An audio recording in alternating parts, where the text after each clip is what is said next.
Welcome back to this episode of Let's Talk Security Testing, the podcast where we talk all things security testing. We've been away for a while, been super busy, haven't we, Tom? We have indeed, yeah. A lot of new product features going on, some interesting research, and hopefully a few topics for the podcast.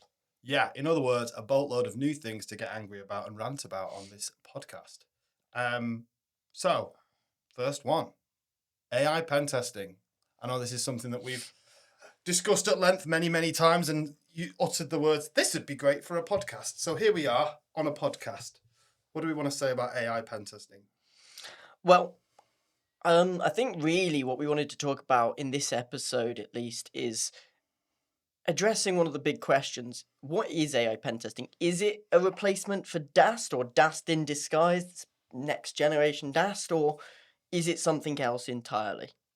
Yeah, true. I mean, the big market question, right, is the DAST market and the manual pen test market are two very different things, right? You know, you see the manual pen test market anywhere from big professional services companies to kind of like mom and pop shops doing that type of work, be it an annual pen test, be it more regularly. And DAST, I mean, in recent times at least, that's very much been sucked into a product group like SAST, SCA, secret scanning. You know, we see the types of companies. I don't know if there's many standalone DAST providers left. The majority of them have multi capabilities in other producty areas.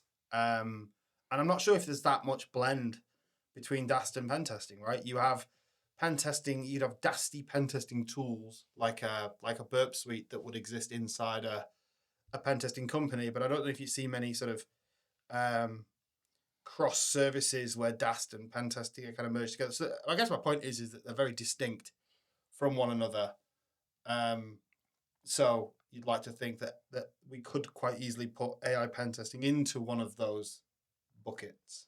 Yeah, I think, whenever you're looking at a new technology, you've got to look at what boots it's trying to fill, right? Is it trying to fill the boots of finding vulnerabilities and feeding them back to developers fast enough, kind of like DAST typically is, or pre-release reviews of software?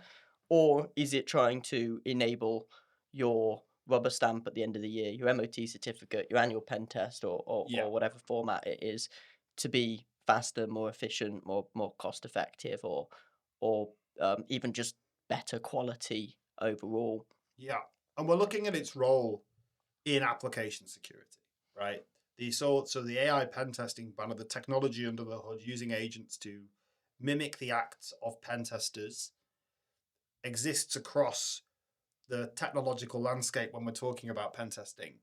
Um, but it's interesting because if we look at, say, network pen testing and network scanners, the the job that the network scanner is doing is a little bit more, I guess, rudimentary in terms of your,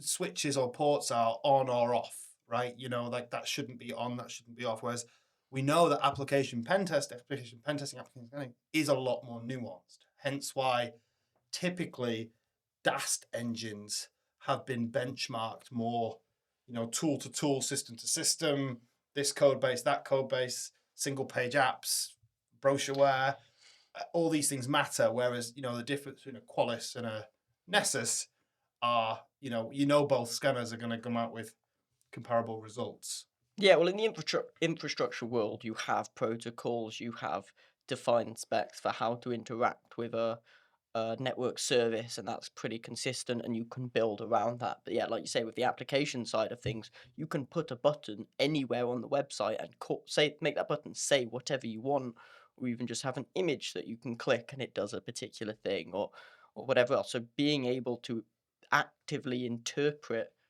what that thing might do and what order those things might need to come in is a fairly unique problem to AppSec. And like you say, it's not a problem that we can solve through traditional scanning technologies, because traditional scanners don't have reasoning, don't have the capacity for interpreting, but AI pen testing tools do. But of course, AI pen testing tools also do have constraints.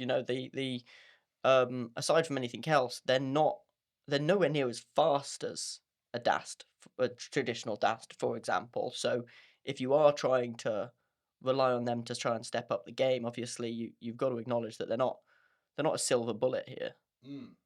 Yeah, I think it's an important take. I think just to step back for a second, I think if we're looking to, at the end of this conversation, we're going to put AI pen testing either in the DAST bucket or the pen testing bucket. It's going to be nuanced, of course, but this is a podcast, so we need to be controversial, right?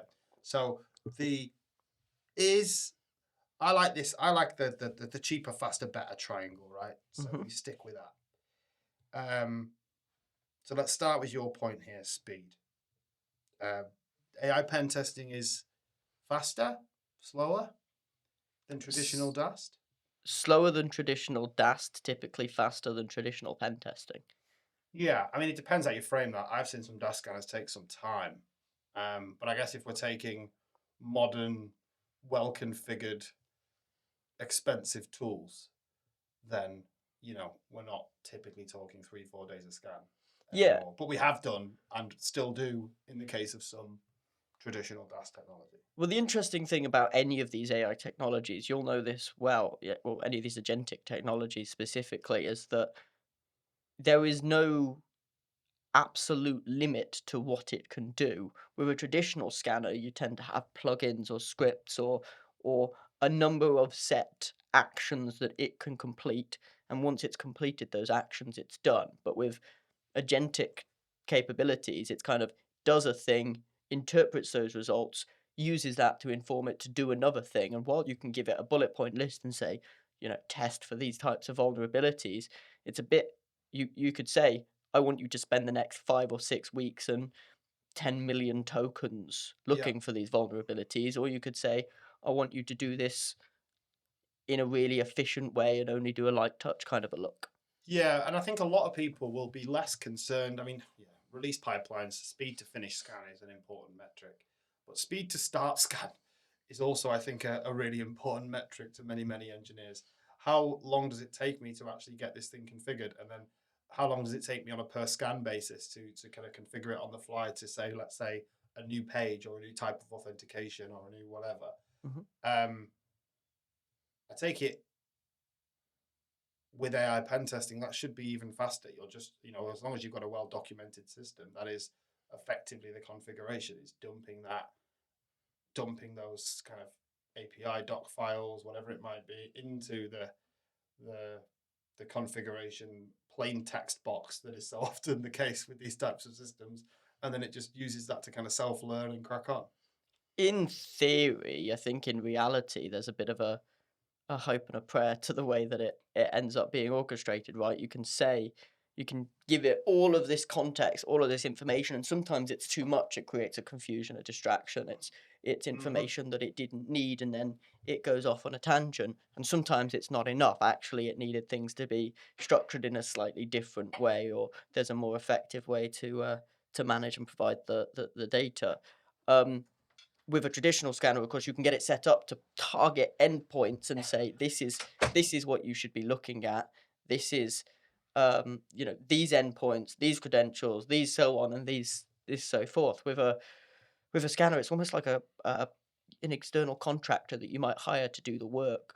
In that you can say, I don't know, um, come and do my electrics in my house. I want you to come and replace a plug. But if it starts picking away at that plug and notices that the wires behind that plug are a bit frayed or something, and it starts pulling away at those, it can quickly start running it off and doing something a little bit different. And it's only if you start really paying attention that you realize that that's actually not what you asked for. Yeah, no, I totally get it. Totally get it. So I think, the answer is going to be that it depends, but definitely faster than a pen tester. Definitely, well, sometimes slower than a DAS, sometimes faster than a DAS, depending on if we're talking about setup time or time to finish scan.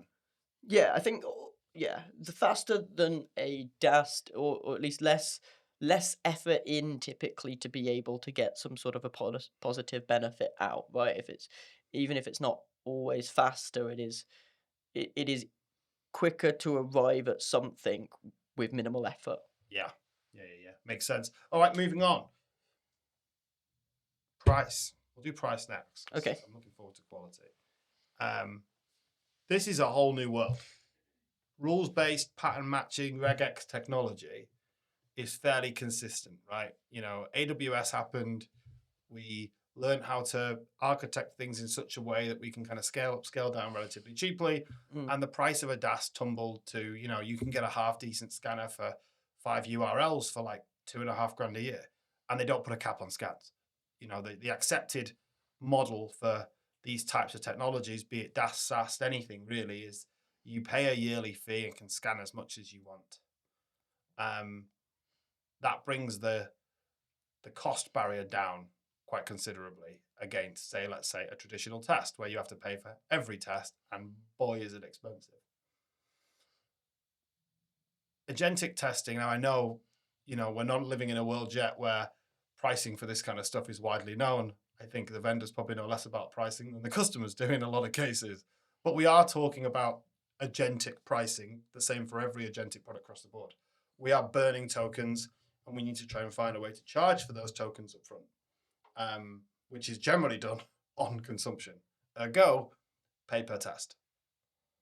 Yeah, pay per test or pay per hour of using, or hour of scan running, or I think people still do look at the per domain or something like that when you come to agentic, but if you want a tangible connection between the cost of delivery, i.e., the cost of running these models, and um, the value provided to the end person, then you're probably looking at some sort of this scan will take on average this amount of time to run, and therefore if we price it at this much, then that will cost us so much, and our margins will be averaged out across the tests at X or Y. Yeah, which kind of slaps it firmly in the bucket of being more like pen testing, right? Where you are paying time and materials, you are paying for tokens for that action to be performed. Ballpark pricing, obviously, this stuff is pretty vague, but as best as I can establish, to do something equivalent to, let's say, a 5 to 10 day pen test, we're talking roughly about $1,000 worth of tokens, right? So not the 20 quid a month ChatGPT subscription to get, your recipes if you need them and whatever else you need them for, but actually using a GPT type solution to perform agentic actions in to the scale of a pen test. Every input field, every button, trying various strings inside each input field, all the kind of stuff you'd expect in a pen test, including, according to the marketing, logic flaws and contextual based vulnerabilities, but we'll come on to that later. About $1,000. That's a hell of a lot more than a DAS scan. If you take a scan a week at 1,000 quid a year per domain. It is a lot more than a DAS scan, and again, a lot less than a pen test, right? True. We seem to be finding this sweet spot somewhere between DAST and traditional pen testing. Might be a theme.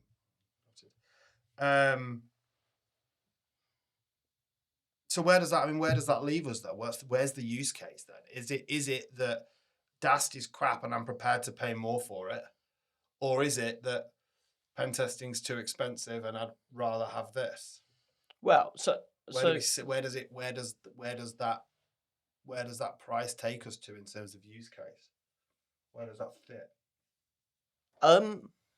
Well, it's difficult, right? Because I don't think that DAST is intrinsically better than. Sorry, I don't think that agentic testing is intrinsically better than DAST at the moment. So I don't think you're actually paying the higher price for a better end solution. I think you're paying the higher price for the things that it does that your existing, your incumbent solution doesn't do. Yeah, fair. And I mean, again, that moves us on very nicely into quality. And I guess there's probably 2 or 3 strings to this. The first one I'd just like to look at straight off the bat is the numbers we see coming out of the marketing teams at the vendors of these tools that basically say this thing is just better than anything we've ever seen, right? It can rank top of the leaderboard on HackerOne. it can do a full pen test and find everything that a pen test has found in these sort of like for like trials they've run, where they've put their engine up against a pen tester, whatever that means. I've more questions about that.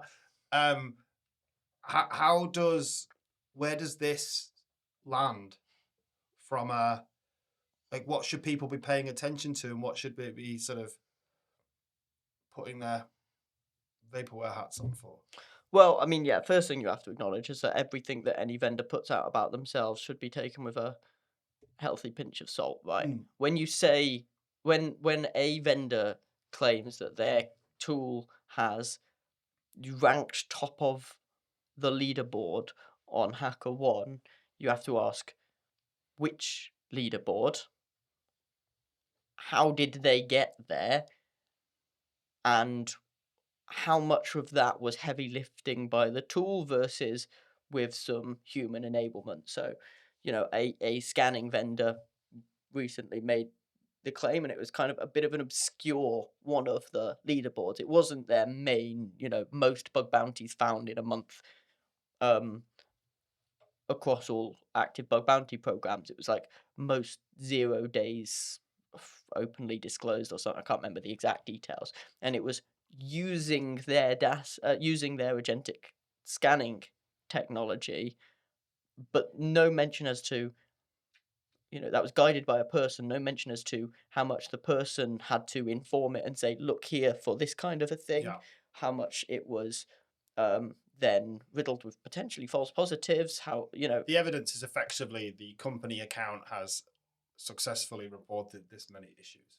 That's what is being reported in the evidence, isn't yes, exactly. Yeah, yeah, yeah. And I mean, if you want to, you can grade yourself incredibly by any one metric if you choose something, right? People get the Guinness World Record for, I don't know, the furthest a paper aeroplane made out of um like slices of cheese Yeah, of course. But then could fly. there's no smoke without fire, right? If this was the case, then every pen testing company would have accounts with bug bounty providers and would find shed loads of 0 days. There's Well, technology under the hood here, and I guess no, what I want to no, prod sorry, at but is go on. but so that's not true though, right? Because there isn't these pen testing companies are not trying to convince the market that I mean, some of them are trying to convince the market that they're better than other people, and they try and brag about number of CVEs disclosed or something like that.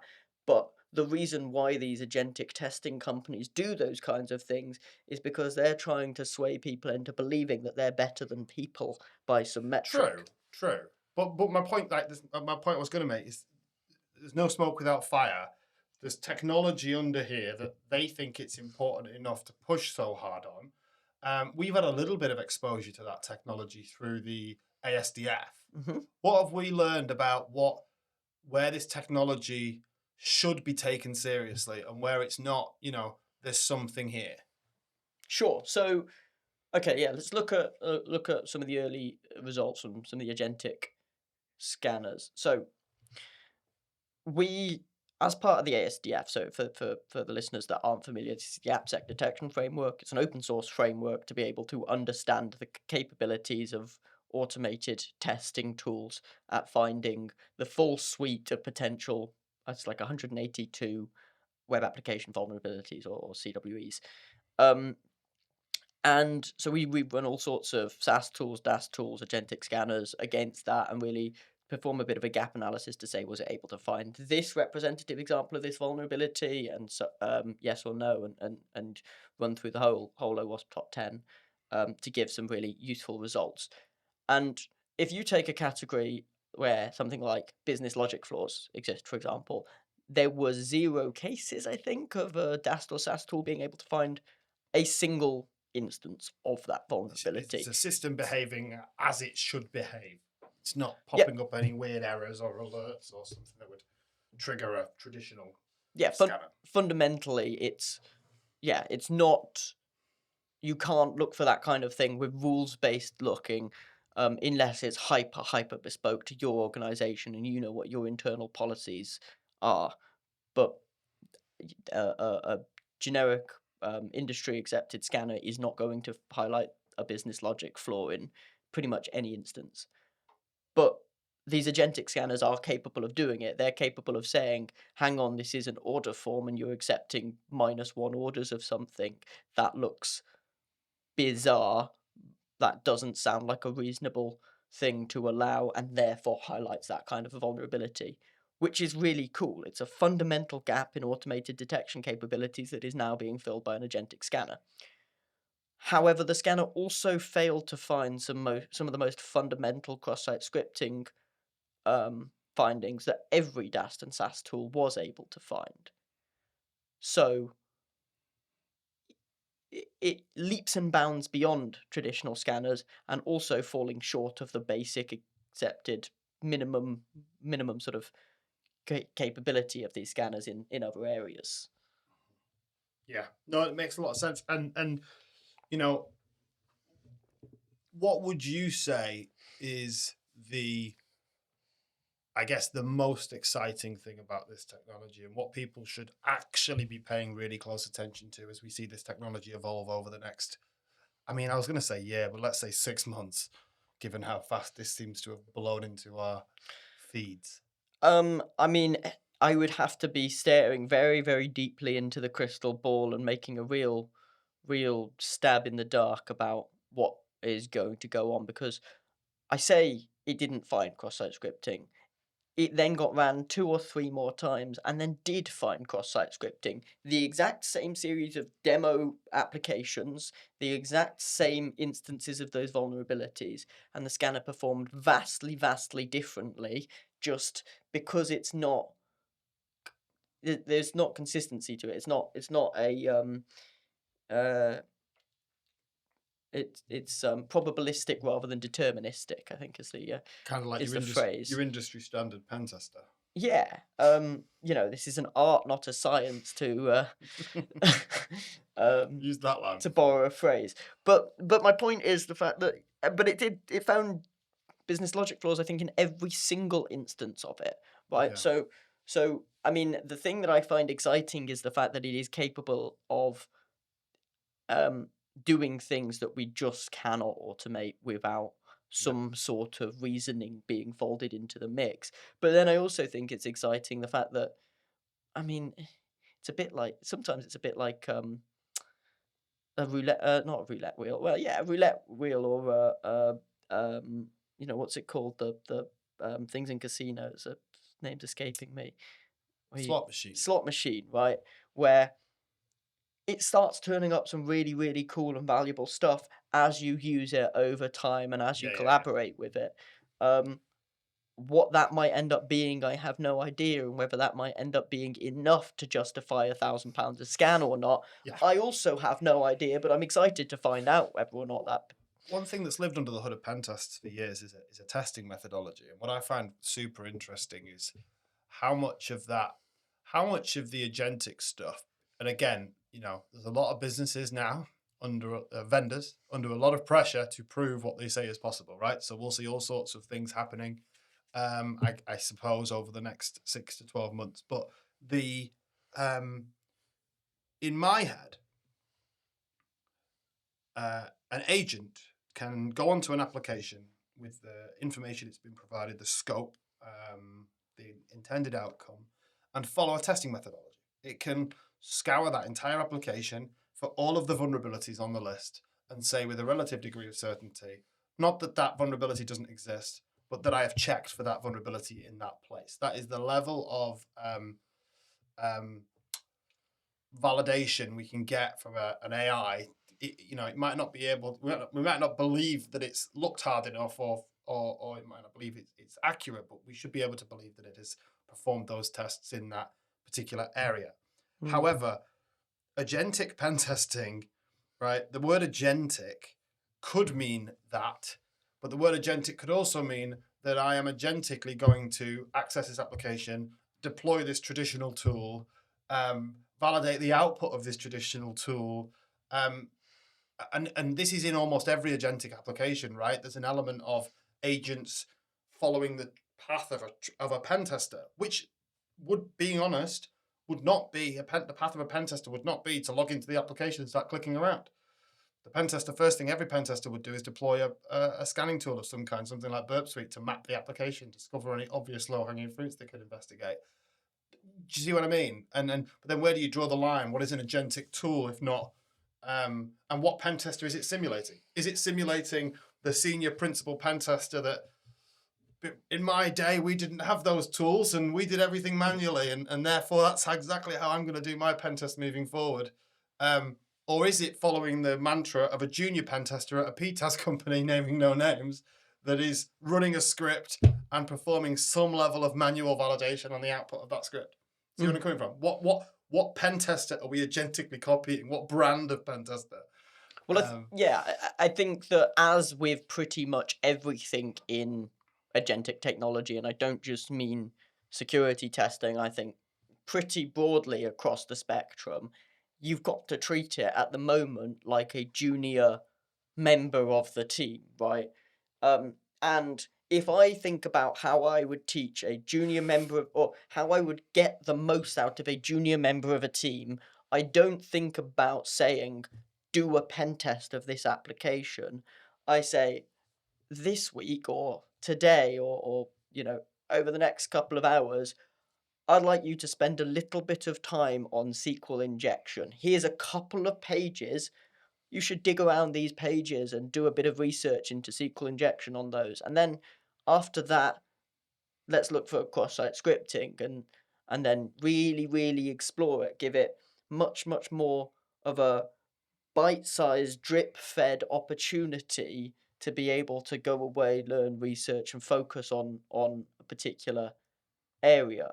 And I think if you can actually guide agentic capabilities in that, and you actually respect the fact that, well, it's like with driving, right? If I said to you to go to my house, you take the second left, then the third right, then the second right after that, then on the roundabout is the second exit, and I am 3 streets up.